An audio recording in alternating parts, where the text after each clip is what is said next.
আচ্ছা, বাংলাদেশ আফগানিস্তান একটা one day series কিন্তু শুরু হচ্ছে কাল বুধবার।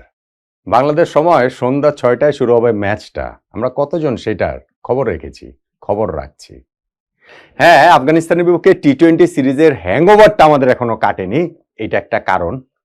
বিসিবি নির্বাচনের হ্যাংওভার যে কাটছে না সেটা বোধহয় আরো বড় কারণ। বাংলাদেশের ক্রিকেট এখন পুরোপুরি সেই বিসিবি নির্বাচন কেন্দ্রিক, এবং সেই নির্বাচন শেষ হইয়াও যে হইল না শেষ, নানান ঘটনা প্রবাহে এটা প্রতিনিয়ত প্রতি মুহূর্তে বোঝা যাচ্ছে। কিন্তু ভাই, মাঠের ক্রিকেটটা তো চলছে, এবং মাঠের ক্রিকেটে আমরা আফগানিস্তানের বিপক্ষে টি-20 সিরিজে আমি বলবো দ্বিপাক্ষীয় সিরিজ হিসাব করলে বাংলাদেশ তাদের ক্রিকেট ইতিহাসের সবচেয়ে বড় সাফল্যগুলোর মধ্যে একটা পেয়েছে, যে রাশিদ খানের এই দলকে জাকের আলী অনেকের দল 3-0 ব্যবধানে যে হোয়াইট ওয়াশ করে, বাংলা ওয়াশ করে আমরা সিরিজ জিতলাম।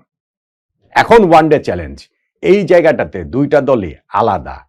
এইবার বাংলাদেশের দলটা মেহেদী হাসান মিরাজের, এইবার আফগানিস্তানের দলটা হাশমতুল্লাহ শাহিদীর। টি-20 সিরিজের পারফরমেন্সের পুনরাবৃত্তি কি বাংলাদেশ ওয়ানডে সিরিজে করতে পারবে? ওয়েস্ট ইন্ডিজকে, আফগানিস্তানকে ওয়েস্ট ইন্ডিজ করতে আসলো, আফগানিস্তানকে বাংলা ওয়াশ করতে পারবে? সিরিজ জয় অন্তত পক্ষে। দেখেন, এই সিরিজের আগে বাংলাদেশের সামনে যে চ্যালেঞ্জ, আফগানিস্তানের সামনেও চ্যালেঞ্জটা মোরলেস একই। ওভারঅল ওয়ার্ল্ড ক্রিকেটের চ্যালেঞ্জই এইটা। সেটা কি? ওয়ানডে খেলা হচ্ছে অনেকদিন পর।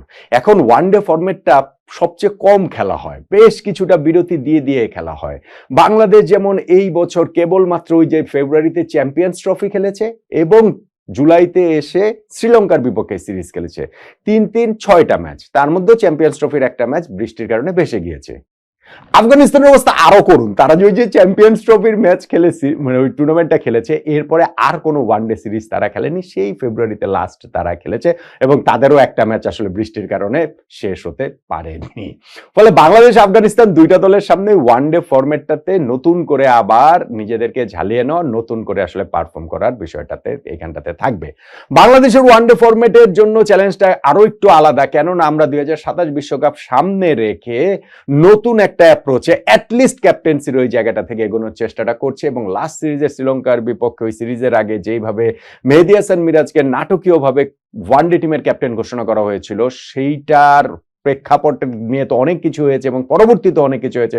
নাজমুল হোসেন শান্ত পরবর্তীতে তিনি টেস্ট ক্যাপ্টেন্সিও ছেড়ে দিয়েছেন। ফলে মিরাজের যে দলটা, সেই দলটা 2027 মাথায় রেখেই তো সেই জিনিসটা করা হচ্ছে বা তৈরি করা হবে। মিরাজের জন্য কিন্তু এটা একটা বড় চ্যালেঞ্জ হবে, এবং শ্রীলঙ্কার বিপক্ষে প্রথম সিরিজে সেই চ্যালেঞ্জে কিন্তু বাংলাদেশ জয়ী হতে পারেনি।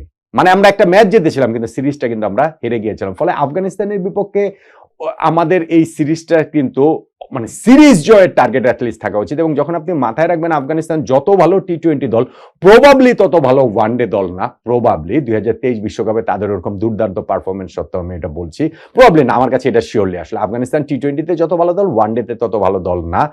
আমরা আবার টি-20তে যত ভালো দল, সাম্প্রতিক সময় আবার ওয়ানডেতে তত ভালো দল না। সো আমরা যে এই জায়গাটাতে খুব একটা আপার হ্যান্ডে রয়েছে বিষয়টা তা নয়। মিরাজের দলের সামনে চ্যালেঞ্জটা তাই অনেক বেশি, এবং সেই চ্যালেঞ্জের জায়গাটাতে 11 কি হবে সেটা ঠিকঠাক করাটাও কিন্তু একটা বড় চ্যালেঞ্জের জায়গা।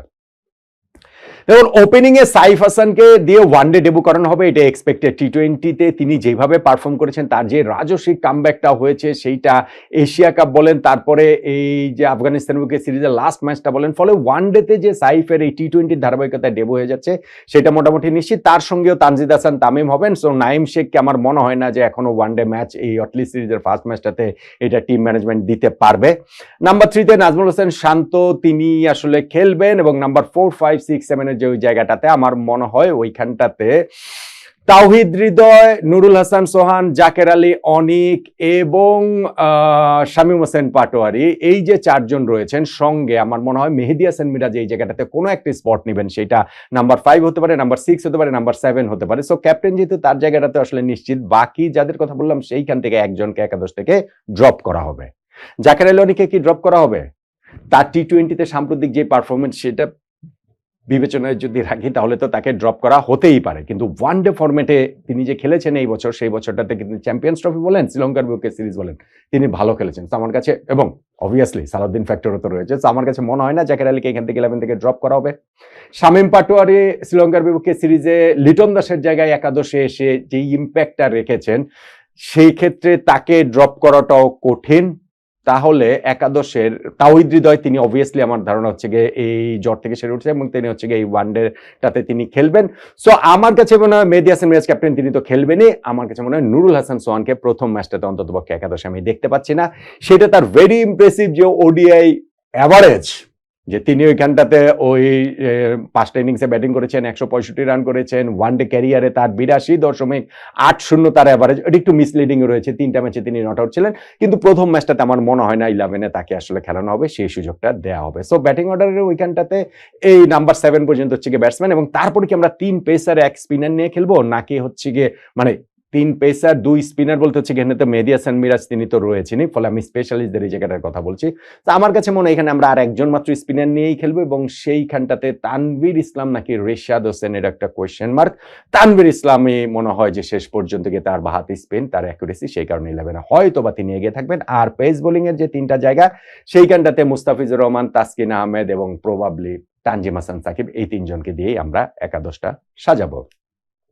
তাহলে আফগানিস্তানের বিপক্ষে প্রথম ওয়ানডে ম্যাচে বাংলাদেশের সম্ভাব্য সেরা একাদশটা হতে পারে এইরকম: সাইফ হাসান, তানজিদ হাসান তামিম, নাজমুল হোসেন শান্ত, তাওহিদ হৃদয়, মেহেদী হাসান মিরাজ, জাকের আলী অনিক, শামীম হোসেন পাটোয়ারি, তানভীর ইসলাম, তাসকিন আহমেদ, মুস্তাফিজুর রহমান, তানজিম হাসান সাকিব।